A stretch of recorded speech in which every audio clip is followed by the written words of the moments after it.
You hear that? That's the sound of the 151 bubble popping. Or is it? What's up, everyone? Richard from Rich PokeBets here. How are y'all doing? And welcome to this 151 experience that we're all finding ourselves in the middle of at the moment. 151 is going absolutely crazy, and I want to talk about two things that I'm hearing a lot through the YouTube community. The first is the state of the 151 market. Are we witnessing some market manipulation? Are we in a bubble that's about to pop? I'll give you my opinion on that. The second thing I want to address is what to do as a collector and what to do as an investor. So where can you get some 151 product currently? What prices should you be looking for to buy? And on the other hand, is now a good time to sell any 151 products that you're holding on to? I want to caveat that this is 100% my opinion, but I'll let you know what I'm currently doing as far as collecting and selling. So sit back and relax and let's dive right into it. Before we do so, if you are enjoying the content, make sure to like and subscribe. Scarlet and Violet 151. If you're not familiar with the set, I'm confused why you clicked on the video, but I'll give you a little bit of a refresher. It's in the name. It's the original 151 Pokemon that released in 1997, 98. I can't really remember at this point in time, and I don't want to look it up. But we did a reprint of this, not necessarily a reprint, but they did another set just to kind of commemorate the 151 Pokemon. And so these included some amazing cards, an all-new Charizard, Venusaur, and Blastoise, and some other amazing cards. If you're not currently familiar with the market, it is absolutely exploding. And I want to introduce a couple of kind of like, I guess, business or investor terminology. So the first is market manipulation, and the second is a bubble. So let me define both of them for you. Market manipulation in the TCG world is when you have like an individual person or a group of people trying to buy out all of the product. And the purpose of this is to manipulate and reestablish a new market price. So if someone were to go in and buy a bunch of cards for $5 and there's no more of those cards on TCG Player, and they were to sell them at $10 becomes the new market price. We saw this when Temporal Forces came out with the Ghastly, Iron Crown, and Raging Bolt, and these cards jumped up incredibly high at the time of release because there were some buyouts that were happening. You could not find these cards on TCG Player in that first week or two. Anytime they got posted, someone would buy them out immediately. We saw the prices come up, but with any sort of market manipulation, it does come down to earth because these people are looking for just a quick gain, and so they'll start selling them and then they'll lower their prices, and basically everything will regress back to the mean. The second term is a bubble. And so a bubble is when people, and not necessarily like a group of people, but like more like the community as a whole, drive up prices above MSRP too quickly. And then once it hits like that tippy top, it's like if you think of a bubble, you just blow and it gets bigger and bigger, but eventually it's going to pop. And so once you get to that high point, the bubble pops and the prices start to fall back.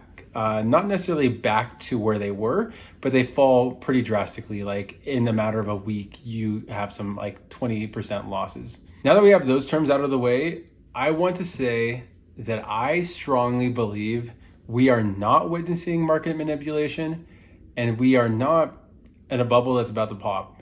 If you take a look at TCG Player right now, every 151 products are up 20, 30, 40, even 50% in the last 6 months. Let's take a look at the 151 Booster Bundle, which is arguably the most popular product from this set. In the last 6 months, prices are up almost 50%, going from $35 in April all the way to $53 about today, which is absolutely crazy. That's more than double MSRP, or basically double MSRP right now. And if you look more closely, there are about 300 to 400 sales per week going on TCG Player alone this month. So the price is not only going up to like crazy amounts, people are still buying the product at these crazy high prices. It's simple supply and demand. People really want this product, and because supply is hard to get, the demand causes the price to just shoot upward. And it's going to only continue to grow over time. Yes, like I said, we may be hitting a stopping point soon or see a dip happening, but at the end of the day, we're gonna see these little booster bundles of 6 packs eventually start inching closer and closer to that $100 mark, which is crazy to think about. I don't think it's happening this year at all, but in the next couple of years, it's on that trajectory. So what do you do now if you want to obtain some 151 product? Unfortunately, you don't have too many options outside of buying at these ridiculous prices. A few things that you can do are look for deals on TikTok. If you have a coupon and there is like a deal going on, you could probably get around like 20% off the market price, which will still be above MSRP, but allow you to get in at a reasonable buy-in price. Other options are following creators on YouTube or Twitter or X that will constantly post when they see deals so that you can hop on them. You can join communities like Discord or Reddit that will notify you when a product is restocked. But honestly, your best bet and like the biggest gamble will be going to a big box retailer like Walmart or Target or GameStop and just pray to the Pokemon gods that they have 151 product. If you do go the notifications route, here are some channels right here, boom, boom, boom, boom, boom, boom, that I highly recommend that I follow personally to get up-to-date notifications on 151 restocks.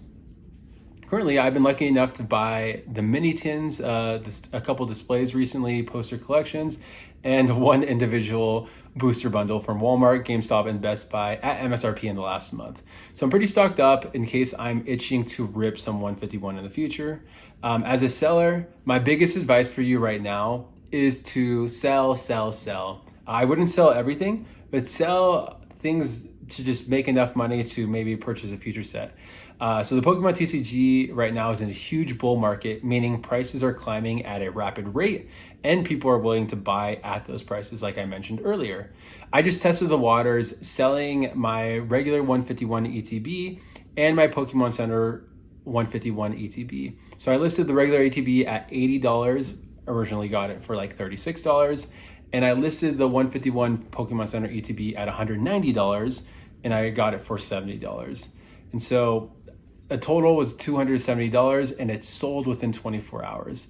And that was me, like I said, listing at probably like 5 to 7% lower than what TCG Player had. I always like listed a little bit below just to try to incentivize faster sales. Normally I try to do 10%, but I wanted to test the waters at like 5% and it sold in 24 hours. And so, like I said, this market is absolutely crazy. People are wanting to buy 151. They just can't get enough of it and it's really hard to get their hands on. So if you get anything from this video, no, we are not in market manipulation. We are not witnessing a bubble about to pop. Yes, it's really hard to get products. So if you do see anything at MSRP or near MSRP, I strongly encourage you to buy it. And if you are looking to sell, I would recommend selling off some of your 151 collection. Me personally, I still have, like I said, the 151 mini tin displays. I have another ETB, just a regular one, and I have a booster bundle display that's sealed that I'm keeping for the long term because, like I said, I do see a lot of growth from this set in the next couple of years, and I don't really need to sell any of those right now. I'm in a good financial place. I sold other 151 product to give me enough money to buy into Surging Sparks and future sets. And so that's the path that I decided to choose. Let me know what you're doing with your product. Let me know what your thoughts are with 151. Are we going to get a reprint? I didn't talk about that at all just because I'm not too familiar with like how reprints happen, but we are kind of seeing something like that where we are seeing mini tins and booster bundles, poster collections out in the wild and on websites again. So this could be the end, or this just could be the start of something, which is why I am strongly encouraging you to sell if you have a lot of product. If not, just hold on to it. But again, let me know your thoughts. I'm Richard from Rich Pokebets. I'll see you all in the next video.